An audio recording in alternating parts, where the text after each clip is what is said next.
এরকম যারা মন্তব্য করে হুজুর যে প্রথম দিন যাবো না, দ্বিতীয় দিন যাবো, এর রিমান্ড খামতি আছে, কথা বলেন ঠিক কি না? কোরআন হাদিস আজকেও হবে, আল্লাহ চাই জীবিত যদি রাখে কালকেও হবে। আমার পূর্বে যে ভাই, যিনি ভাই সূরা তাহা গুরুত্বপূর্ণ একটি আয়াত তেলাওয়াত করে পড়ছিলেন, আল্লাহ তারপর ওয়াজকে কবুল করুন, সকলে বলে আল্লাহুম্মা আমিন। আলহামদুলিল্লাহ আলহামদুলিল্লাহি নাহমাদুহু ওয়া নাস্তাঈনুহু ওয়া নাস্তাগফিরুহু ওয়া নাউযু বিল্লাহি মিন শুরুরি আনফুসিনা ওয়া মিন সাইয়্যাতি আ'মালিনা। من يهده الله فلا مضل له ومن يضلله فلا هادي له ونشهد أن لا إله إلا الله وحده لا شريك له ونشهد أن سيدنا وسندنا وحبيبنا ومولانا محمد وأرسله بالحق بشيرا ونذيرا وداعيا إلى الله بإذنه وسراجا منيرا. فقد قال الله تبارك وتعالى في كلامه المجيد وفرقانه الحميد. আমার সঙ্গে সকলে জবান খুলে আওয়াজ দিয়ে বলেন আউযু বিল্লাহি মিনাশ শাইতানির রাজীম. বিসমিল্লাহির রাহমানির রাহিম.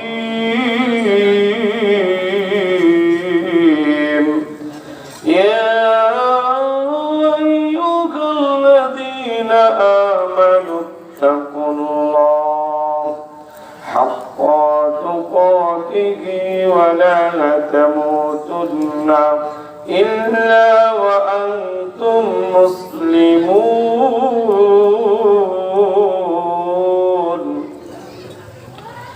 وَلْتَكُن مِّنكُمْ أُمَّةٌ يَدْعُونَ إِلَى الْخَيْرِ وَيَأْمُرُونَ بِالْمَعْرُوفِ وَيَنْهَوْنَ عَنِ الْمُنكَرِ.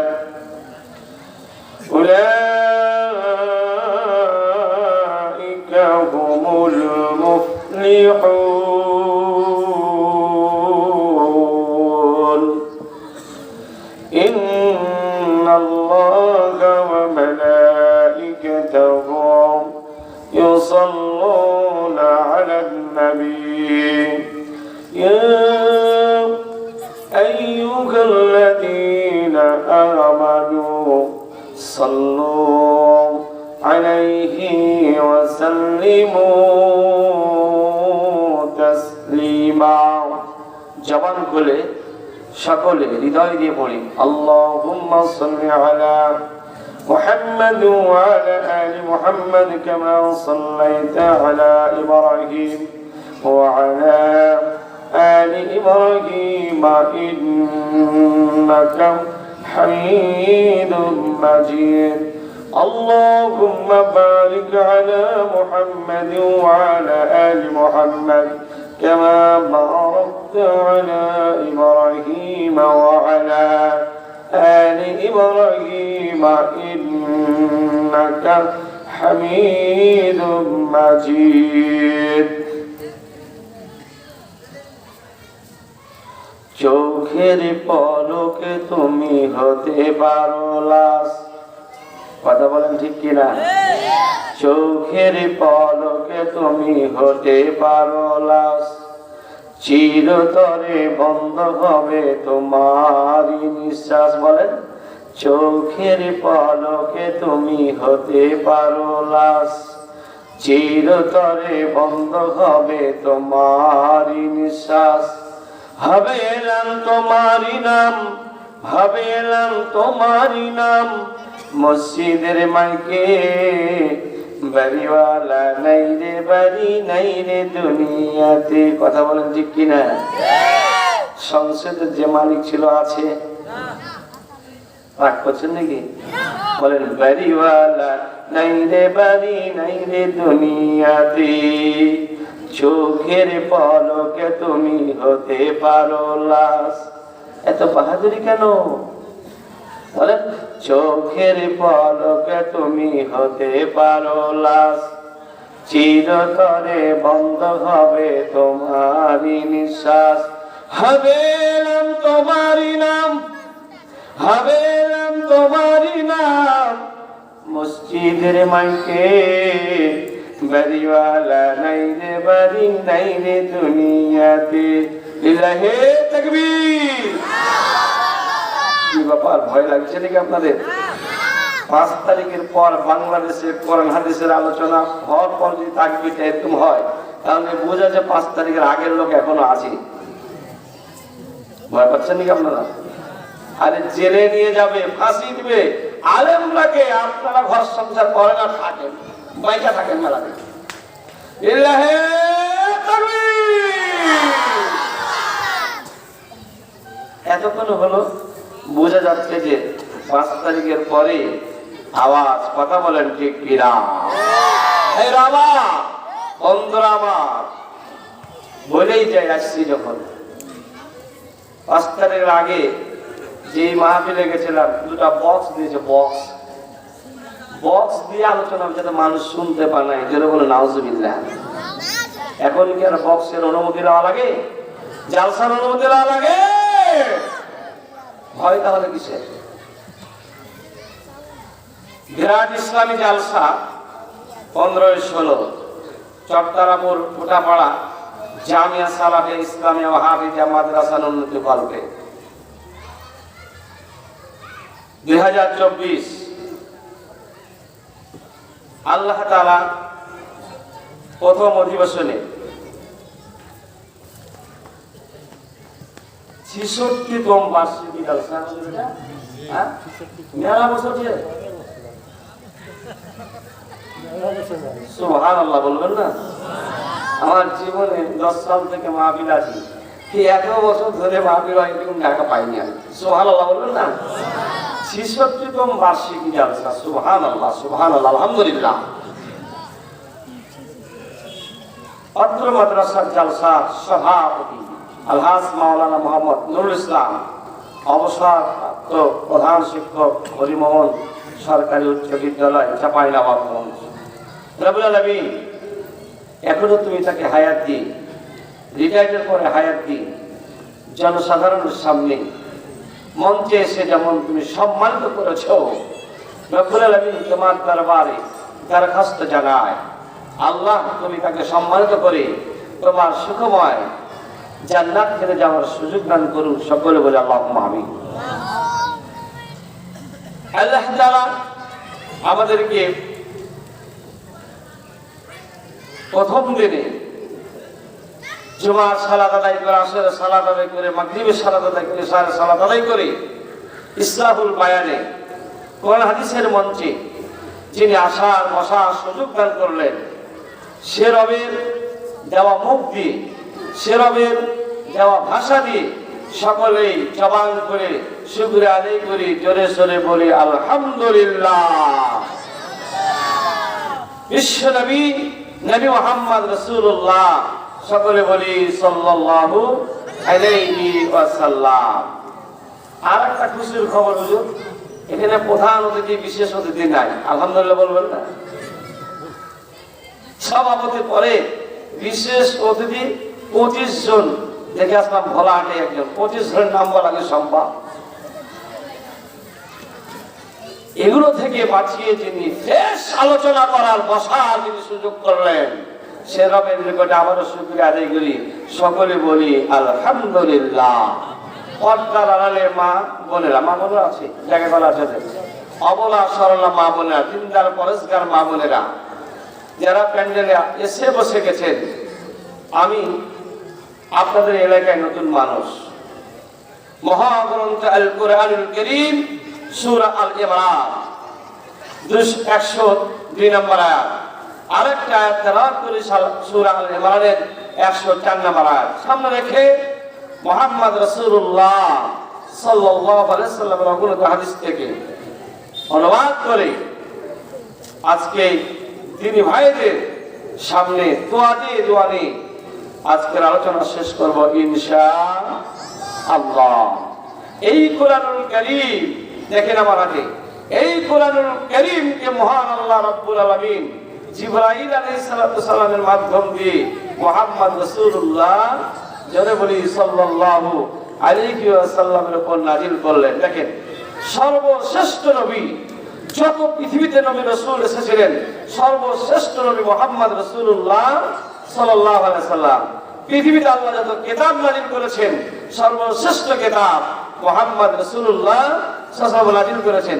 সর্বশ্রেষ্ঠ জাতি মুসলমান জাতি, সর্বশ্রেষ্ঠ ফেরেশতা দিয়া সর্বশ্রেষ্ঠ কিতাব সর্বজাতির উপর যিনি নাযিল করলেন, সেই মহাগ্রন্থ আল কোরআনুল কারীমের আলোচনা বসার এবং শোনার সুযোগ করলেন। আবার শুনতে বেশ করি, জোরে বলেন আলহামদুলিল্লাহ। এই কোরআনুল কারীম আল্লাহ তাআলা এক কথা বলবো না, একটু ধৈর্য ধরুন বাবা। এই মহাগ্রন্থ আল কোরআনুল কারীম আল্লাহ তাআলা নাযিল করে মুহাম্মদ রাসূলুল্লাহ সাল্লাল্লাহু আলাইহি সাল্লামকে বলেন, নবীজি তুমি আমার কোরআনুল কারীম তেলাওয়াত করো আমার বান্দাদের মাঝে।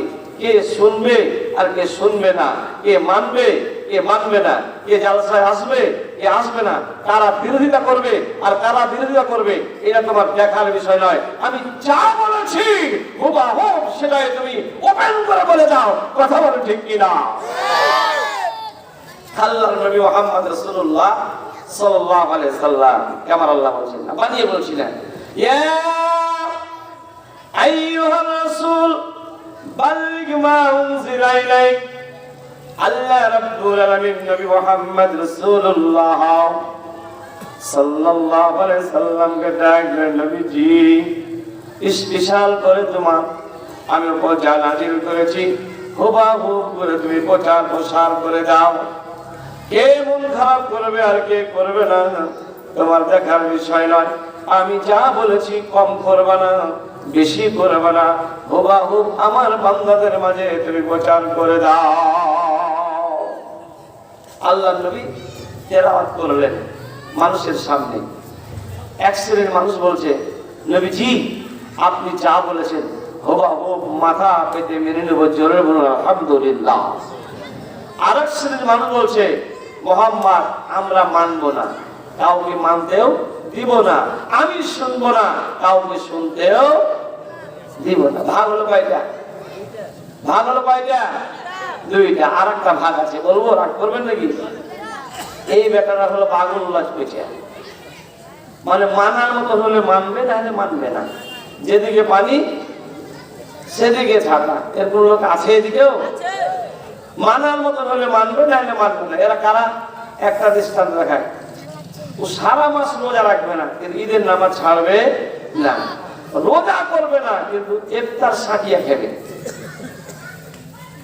এরকম লোক এদিকে আছে। ইফতার খায় কিন্তু দিনে রোজা রাখবে না, নামাজ নাই, আল্লাহ নাই, বিল্লাহ নাই, কোরআন হাদিস নাই, কিন্তু গরুর ভাগা দিতে ছাড়বে। এরকম লোক আছে না? ভাগ হলো কয়টা? তিনটা। আল্লাহ বলছেন, মুহাম্মদ তুমি আমার কোরআনুল কারীম তেলাওয়াত করো আমার বান্দাদের মাঝে, জোরে বলুন সুবহানাল্লাহ। আল্লাহর নবী মুহাম্মদ রাসূলুল্লাহ সাল্লাল্লাহু আলাইহি ওয়াসাল্লাম আল কোরআনুল কারীম তেলাওয়াত করতে শুরু করলেন। যখন কোরআনুল কারীম তেলাওয়াত শুরু হয়ে গেল, আমার ভাইরা, আমার বন্ধুরা, ও পর্দার মা বোনেরা, ভালো করে শুনে রাখেন। বিশ্ব নবী মুহাম্মদ রাসূলুল্লাহ সাল্লাল্লাহু আলাইহি সাল্লাম স্পষ্ট পরিষ্কার ভাষায় ঘোষণা করলেন, নবীজি তুমি আমার বান্দাদের কাছে কোরআনুল কারীম তেলাওয়াত করে জানিয়ে দাও। এই কোরআনুল কারীম যখন তেলাওয়াত করে মানুষের সামনে প্রচার করলেন, একটু লক্ষ্য করে শুনুন ভাইরা আমার, বন্ধুরা আমার। এইবার যখন শুরু হয়ে গেল, সাঁওতালের ঘরে সাঁওতাল, হিন্দুর ঘরে হিন্দু, ইহুদির ঘরে ইহুদি, একে এক করে মুহাম্মদ রাসূলুল্লাহ সাল্লাল্লাহু আলাইহি সাল্লামের কাছে এসে মুসলমান হয়ে যেতে লাগলেন। জোরে বলুন মারহাবা। মুসলমান হয়ে যাচ্ছে। আবু জেহেলের লোকেরা, উতবার লোকেরা, সাইবার লোকেরা আবু জেহেলকে যে বলছে, আবু জেহেল, হে আমাদের নেতা, আপনি দেশের খবর নিয়েছেন, অবস্থা খুবই খারাপ। কি? মুহাম্মদ ইদানিং এমন ভাবে তার গ্রন্থ তেলাওয়াত করে, এই তেলাওয়াত যার কর্ণকহরে পৌঁছে যায়, এই তেলাওয়াত যার কর্ণকহরে পৌঁছে যায়, সে এমন ভাবে নবীর দলে আসে, ওকে আর ফিরিয়ে আনা যায়? একটু জোরে বলেন, আনা যায় না। একটু কথা বলি আমার সাথে। কিছুদিন আগে বলতো, বেটা আবহাওয়া ভালো নয়, বাইরে যাস না, টুপিটা মাথায় দিয়ে, দাড়িটা ছোট কর বেটা, সিজন ভালো নয়। এই সময় আর আছে? এ মুসলমানের সময় আর আছে? যারা কথা বলবেন না তারা জানবো যে এদের ভিতরে ভয় আছে। আবু জেহেল বলছে, কি হয়েছে বলুন দেখি। সমাজে এক এক করে সব যুবক যারা মুহাম্মদ রাসূলুল্লাহ সাল্লাল্লাহু আলাইহি ওয়াসাল্লামের দলে সব অন্তর্ভুক্ত হয়ে তার দল বেড়ে যাচ্ছে। এক সময় মক্কা খালি হয়ে যাবে, ওদের দল ভারী হতে হতে এক সময় ওরা রাজত্ব করবে। কথা বলেন ঠিক কি না? আবু জেহেল বলছে, তাই নাকি? বলছে, হ্যাঁ, দেখেন আপনি তাকে। তাহলে কি করা যায়?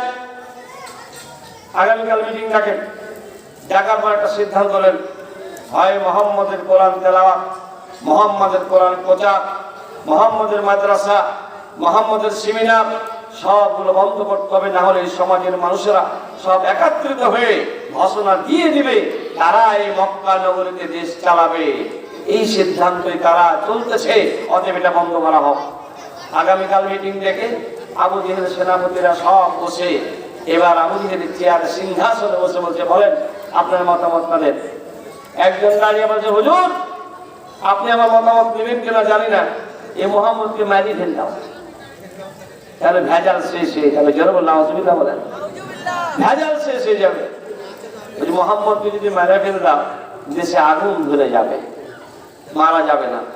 তাহলে কি করা যাবে? আরেকজন দাঁড়িয়ে বলছে, আও এখনো যুগা, ওকে বাইরে করে দাও, দেশ থেকে তাড়িয়ে দাও। ওই যে দেশ থেকে মুহাম্মদ যদি তাড়িয়ে দেয়, ওর সাথে সাথে সবাই মক্কা নগরী সব লোক চলে যাবে, মক্কা খালি হয়ে যাবে।